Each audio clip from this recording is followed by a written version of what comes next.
अस्सलाम वालेकुम नाज़रीन, एक नए वीलॉग के साथ आपकी खिदमत में हाजिर है। नाज़रीन, आज आपके साथ कुछ मेजर डेवलपमेंट शेयर करनी है। आपको बताएंगे अव्वल तो सुप्रीम कोर्ट ऑफ पाकिस्तान ने या बिलखसूस चीफ जस्टिस ऑफ पाकिस्तान ने आज कैसे former prime minister Imran Khan साहब की एक देरीना ख्वाहिश पूरी करने से मुआज़रत कर ली है। और former chief justice justice Jawad S Khawaja ने आज एक वजाहत दी है, मगर वो वजाहत अधूरी है। उसके बारे में आपको बताएंगे और किस तरह आज सुप्रीम कोर्ट ऑफ पाकिस्तान ने अब जो फौज है, पाकिस्तान की अफवाज है, उनको जो ट्रायल्स हैं इस वक्त मिलिट्री ट्रायल सिविलियंस के, उनको रोकने का भी हुक्म दे दिया है। उसके ऊपर आपको बताएंगे। सबसे पहले आते हैं आज की समाअत पर। ये तो आपको मालूम है, गुज़िश्ता वीडियो में हम आपको बता दिया था कि किस तरह जस्टिस मंसूर अली शाह पर हुकूमत की जानिब से एतराज़ उठाया गया और मंसूर अली शाह साहब ने बिल आखिर बेंच से अलहदगी इख्तियार कर ली। 6 रुकनी लार्जर बेंच आया कमरा अदालत नंबर 1 में और समाअत को रिज्यूम किया गया, जहां पर यह समाअत छोड़ दी गई थी इससे कबल। और सलमान अकरम राजा आज 2 मुख्तलिफ पिटिशनर्स के बिहाफ पर पेश हुए। एक जुनेद इकराम, जिनके साहबजादे भी 9 मई से फौज की हिरासत में हैं, उनको रिप्रेजेंट किया सलमान अकरम राजा ने। और दूसरा एतजाज एहसन साहब के भी एज अ को काउंसिल वो आज पेश हुए हैं। इससे कबल जो लतीफ़ खान खोसा हैं वो रिप्रेजेंट कर चुके हैं एतजाज एहसन को। बुनियादी तौर पर अगर मैं आपको क्रक्स बता दूं, ज्यादा टेक्निकलिटीज में नहीं जाते, जो मुद्दा है सलमान अकरम राजा साहब का, वो ये कहते हैं कि जो मिलिट्री एक्ट है, आर्मी एक्ट है, उसका जो सेक्शन है 21D का आगे सब क्लास 2, वो बेसिकली आइन से मुतसादिम है और वो उसको कलअदम करार देने की इस्तदा कर रहे हैं। और उसके साथ साथ वो ये कह रहे हैं कि जो फंडामेंटल राइट्स हैं उनको आप नज़रअंदाज नहीं कर सकते। और इस वक्त जो हालात हैं, जो मिलिट्री ट्रायल के लिए लोगों को ट्रांसफ़र किया गया है उनके केसेस को, उसमें जो फंडामेंटल राइट्स हैं वो उनको नहीं मिल रहे, जो शहरी हैं उनको। और जो बेसिकली वो बात कर रहे हैं, जो एक फैसला जिसका हवाला बारहा दिया गया मुख्तलिफ पिटिशनर्स की जानिब से, 1975 का एक फैसला है। और उस फैसले के ऊपर FB अली का वो केस है, ये ब्रिगेडियर थे एक, और इनका केस था 1975 में। और उस केस का हवाला देते हुए उन्होंने कहा कि जब ये फैसला सुप्रीम कोर्ट ऑफ पाकिस्तान ने उस वक्त सुनाया था, उस वक्त जो बेसिक स्ट्रक्चर है, या आप कह सकते हैं जो उस वक्त पाकिस्तान का जो आइन है उसका ढांचा या जो फ्रेमवर्क था वो बिल्कुल मुख्तलिफ था। और जो कई ऐसी प्रोविजंस हैं बुनियादी इंसानी हकूक से मुतालिक, जिनमें आर्टिकल 10A हो या 9 हो, वो उस वक्त एग्जिस्ट नहीं करते थे। लिहाजा अब उस फैसले को हमें दोबारा रीड करने की ज़रूरत है या उसका जायज़ा लेने की ज़रूरत है। वो यहाँ पर अब ये कह रहे हैं कि जो मिलिट्री ट्रायल है वो शहरियों का कम अज़ कम इस ज़मन में नहीं हो सकता। जो बेसिक राइट्स हैं, जो राइट टू लाइफ है, और उसके साथ जो फेयर ट्रायल है, वो उनको वहाँ पर दस्तयाब नहीं होगा। बहरहाल उन्होंने और भी काफ़ी तवील आज अपने आर्गूमेंट्स दिए और अदालत को वो इस जानिब भी कायल करते नज़र आए कि किसी तरीके से अदालत जो मिलिट्री या आर्मी एक्ट की ये सेक्शन है इन पर्टिकुलर, इसको कलअदम करार दे। उसके बाद उज़ैर भंडारी साहब, उन्होंने former prime minister Imran Khan साहब को रिप्रेजेंट किया।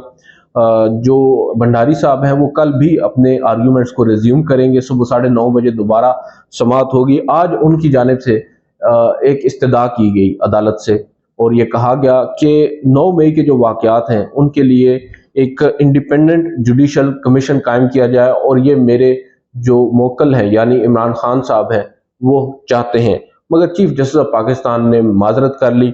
उन्होंने कहा कि ये पॉलिटिकल गोल्स एंड एस्पिरेशंस, उन्होंने ये जुमला कहा, उन्होंने कहा कि ये पॉलिटिकल गोल्स हैं और सियासी मकासद हैं दरअसल, और एस्पिरेशंस हैं, तो हम इस तरफ नहीं जाएंगे। हम बुनियादी तौर पर जो मेन केस है उसकी तरफ आ रहे हैं, सियासी मामलात में हम नहीं जाएंगे। सलमान अकरम राजा साहब ने बहरहाल एक मौके के ऊपर अदालत से ये कहा कि जो मेरे मोक्कल हैं जुनैद इकराम साहब, इनके साहबजादे को 9 मई को हिरासत में लिया गया, ताहाल उनसे घर वालों को मिलने की इजाज़त नहीं दी गई। और उसके बाद उन्होंने कहा कि 102 अफराद का फिगर हुकूमत दे रही है कि इनके पास या फौज के पास ज़ेर हिरासत है, जबकि दर हकीकत जो हमारी इंफॉर्मेशन है उसके मुताबिक ये सलमान अकरम राजा साहब कह रहे हैं कि सलमान अकरम राजा साहब की इंफॉर्मेशन के मुताबिक جو نام ہیں وہ 102 سے کئی زیادہ ہیں۔ باوجود اس کے وہ یہ کہتے ہیں کہ بے شک 102 ہوں مگر ہمیں ان کے نام تو بتائے جائیں، ہمیں معلوم تو ہو کون سے 102 لوگ ہیں۔ کئی ایسے لوگ ہیں جن کے بارے میں ابھی تک معلوم ہی نہیں ہے کہ وہ ہیں کہاں پر۔ چیف جسٹس نے بہرحال سماعت کے اختتام پر اٹارنی جنرل کو بلایا اور ان سے پوچھا کہ آپ نے سنا ہے سلمان اکرم راجہ صاحب کو، اور پہلے تو انہوں نے پوچھا کہ آپ ہمیں بتائیں ملٹری ٹرائل کا سٹیٹس کیا ہے، اس وقت کیا ہو رہا ہے۔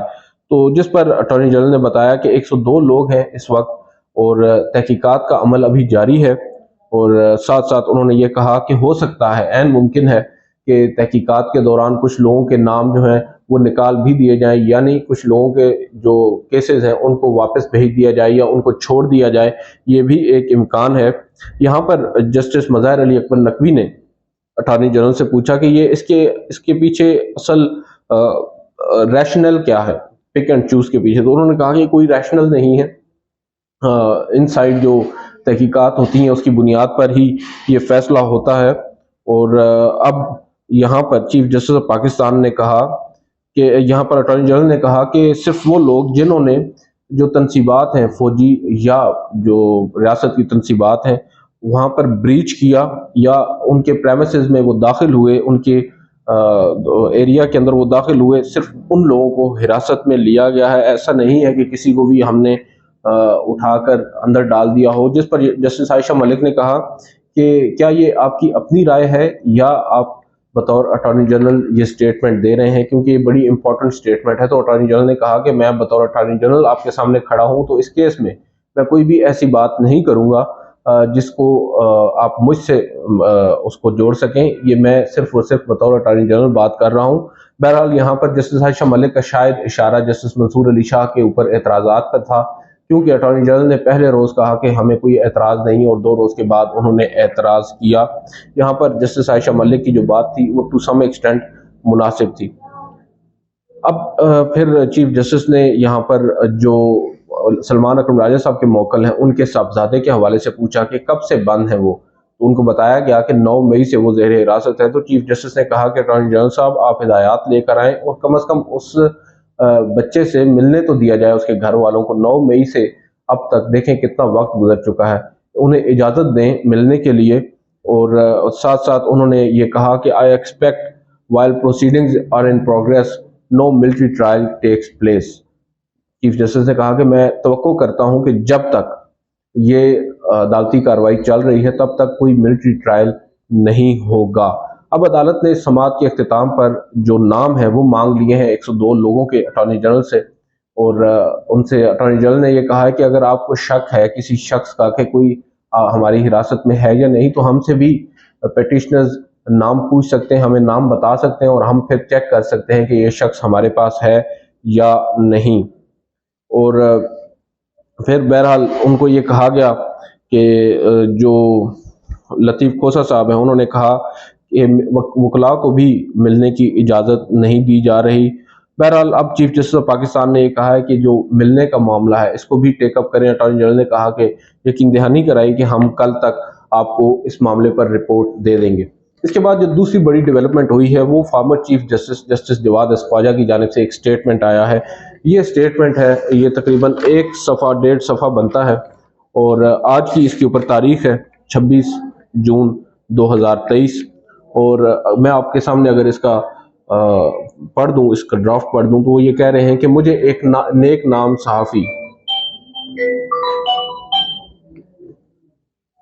وہ یہ کہہ رہے ہیں جسٹس جواد اس خواجہ کہ مجھے ایک نیک نام صحافی نے ایک دوست کے ذریعے پیغام بھجوایا کہ میڈیا میں میرے بارے میں اور جو میں نے سپریم کورٹ میں آئینی درخواست دائر کی اس کے بارے میں کچھ چہمگوئیاں اور خبریں گردش کر رہی ہیں۔ اس نیک نام صحافی جس کی میں دل سے عزت کرتا ہوں نے مشورہ دیا کہ میں اس بارے میں کچھ کہوں۔ اس کے بعد وہ یہاں پر کہتے ہیں کہ پاکستان میں میڈیا کتنا خود مختار اور آزاد ہے، اس بارے میں میری رائے کچھ اچھی نہیں ہے۔ میڈیا کتنا سہما ہوا ہے یا میڈیا نے خود اپنی آزادی پر کس حد تک سمجھوتا کر لیا ہوا ہے وہ عوام کے سامنے ہے۔ اس حوالے سے میں اپنی کتاب سلاٹرڈ وداؤٹ نائف میں ذکر کر چکا ہوں۔ اپنی اس رائے کے باوجود میں سمجھتا ہوں کہ تاریخ کے दहारे में इस वक्त बहसीयत कौम हम मजमूई तौर पर एक नहायत अहम और नाजुक मोड़ से गुजर रहे हैं। इसलिए मैं चाहता हूं कि आने वाली नस्लों के लिए मैं कुछ ज़ब्त तहरीर में ले आऊं। फिर उन्होंने यहाँ पर यह कहा कि जहाँ तक फौजी अदालतों में आम सिविलियंस पर मुकदमा चलाने का ताल्लुक है, तो इस बारे में मेरा मौक़िफ़ आज का नहीं है और ना ही मौजूदा हालात व वाक़यात के ज़ेर असर ये मौक़िफ़ बना है।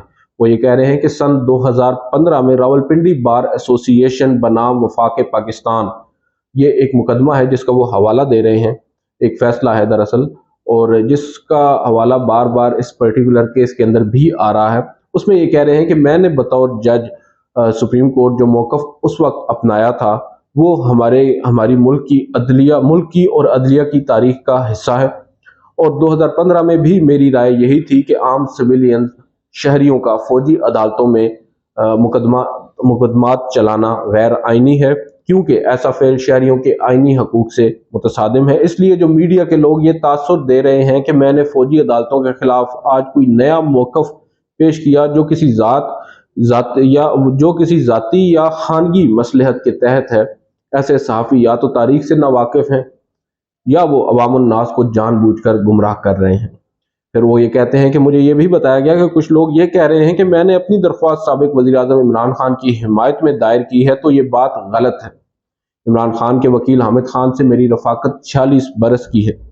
वो इंतहाई मोतबर कानूनदान है और काबिल तकरीम है। ना तो उन्होंने अपनी दरख्वास्त के बारे में मुझसे बात की और ना ही मैंने अपनी दरख्वास्त का उनसे यानी हामिद खान से जिक्र किया।